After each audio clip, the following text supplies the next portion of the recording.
আন্তর্জাতিক মানসম্পন্ন হওয়ায় ফরিদপুরে উৎপাদিত খেজুরের গুড় রপ্তানি হচ্ছে যুক্তরাষ্ট্র, যুক্তরাজ্য, কানাডা ও মধ্যপ্রাচ্যে। এই মান ধরে রাখার পাশাপাশি ঐতিহ্যবাহী খেজুর গুড়ের সুদিন ফিরিয়ে আনতে জেলার এক তরুণ উদ্যোক্তা নিয়েছেন ব্যতিক্রমী উদ্যোগ।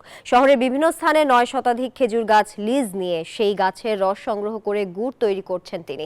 সুদিন ফেরাতে উদ্যোক্তাদের সব ধরনের সহযোগিতা করছে স্থানীয় কৃষি বিভাগ। খায়রুজ্জামান সোহাগের তথ্য ও ছবিতে ডেস্ক রিপোর্ট।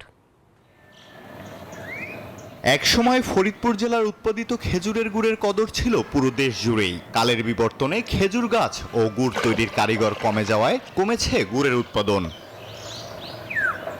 তবে হারানো ঐতিহ্য ফেরাতে ব্যতিক্রমী উদ্যোগ নিয়েছেন তরুণ উদ্যোক্তা এনামুল হাসান গিয়াস।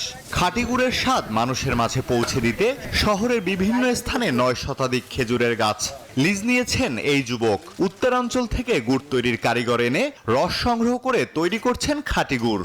গুণগত মান ভালো হওয়ায় দেশের গণ্ডি পেরিয়ে যাচ্ছে আমেরিকা, ইংল্যান্ড, কানাডা সহ মধ্যপ্রাচ্যে।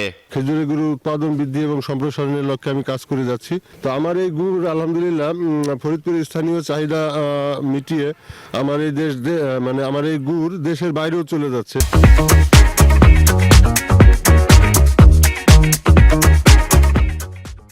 বাজারের গুড়ে ভেজাল থাকায় নিজ চোখে উৎপাদন প্রক্রিয়া দেখে গুড় সংগ্রহ করছেন অনেকে।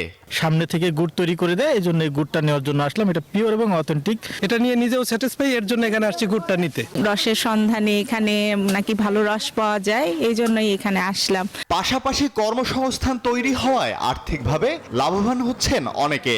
গুড় টুড় বেশি আপনার মালিক লিয়ালে আমার বেতন দেওয়া দেয় মাসিকভাবে। আমাদের বেতন দেয় মাসে 35 থেকে 36 হাজার টাকা এবং খানা দানা সবই দেয়।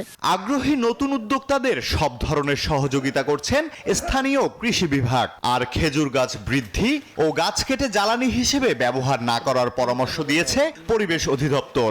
আমরা বিশেষ করে যে গাছের যে ম্যানেজমেন্ট, সে ম্যানেজমেন্টের ব্যাপারে পরামর্শ কৃষকদেরকে দিচ্ছি। কোনো কর্মী যেন খেজুরের গাছ জ্বালানি হিসেবে ব্যবহার করা না হয়। পরিবেশ দপ্তরের মাঠ পর্যায়ের কর্মকর্তার মাধ্যমে মানুষের মাঝে সচেতনমূলক প্রচারণা করে যাচ্ছি। এদিকে জেলার উৎপাদিত ঐতিহ্যবাহী খেজুরের গুড়কে জিআই পণ্য হিসেবে স্বীকৃতি দেওয়ার দাবি জানিয়েছেন স্থানীয়রা। Desk report, news 24।